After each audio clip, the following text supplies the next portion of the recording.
दिनांक 5/7/2025 रोजी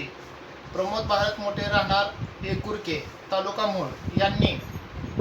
दानिश कुरेशी व इतर 13 व अनोळखी 5 ते 6 इसमाविरुद्ध त्यांनी बेकायदेशीर जमाव करून त्यांच्या दुकानासमोर येऊन गोमांसाच्या गाड्या का अडवतो व टिप का देतो असे म्हणून शिवीगाळी व दमदाटी केल्याप्रकरणी मोहोळ पोलीस स्टेशन येथे गुन्हा दाखल केलेला होता। सदर गुन्ह्याकामी भारतीय न्याय संहिता 189(1) व भारतीय न्याय संहिता 351(3) व इतर कलमान्वये गुन्हा दाखल करण्यात आलेला होता।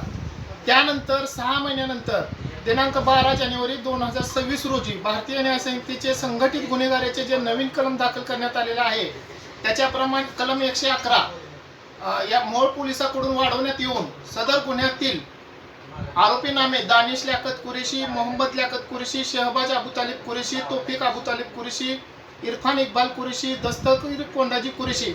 व आणि अरबाज अफजल कुरेशी यांना अटक करण्यात आली व मोहोळ कोर्टामध्ये त्यांना हजर करण्यात आले। मोहोळ कोर्टात हजर केल्यानंतर त्यांना झालेली अटक ही बेकायदेशीर आहे या बाबतीत अर्ज देण्यात आला, परंतु सदरचा अर्ज ग्राह्य न पकडल्यामुळे सदर अर्जाविरुद्ध मुंबईचे बॉम्बे हायकोर्टच्या कोल्हापूर खंडपीठात याचिका दाखल करण्यात आलेली आहे। सदर याचिकेचे काम प्रलंबित आहे, परंतु दरम्यानच्या काळात आरोपी दानिश लियाकत कुरेशी व इतर आरोपी तसेच यांनी जामीन मिळण्याकामी व सतीश अशोक पवार व सुनील अशोक पवार यांनी अटकपूर्व जामीन मिळण्याकामी मेहरबान सत्र न्यायाधीश सोलापूर येथे अर्ज दाखल केलेला होता। सदर अर्जाकामी वरिष्ठ न्यायालयाच्या न्यायनिवाडे तसेच कलम 111 कसं लागू होत नाही याबाबतचे न्यायनिवाडे व आरोपींना झालेली अटक ही चुकीची आहे हे दाखवण्यात आल्यानंतर मेहरबान सोलापूर येथील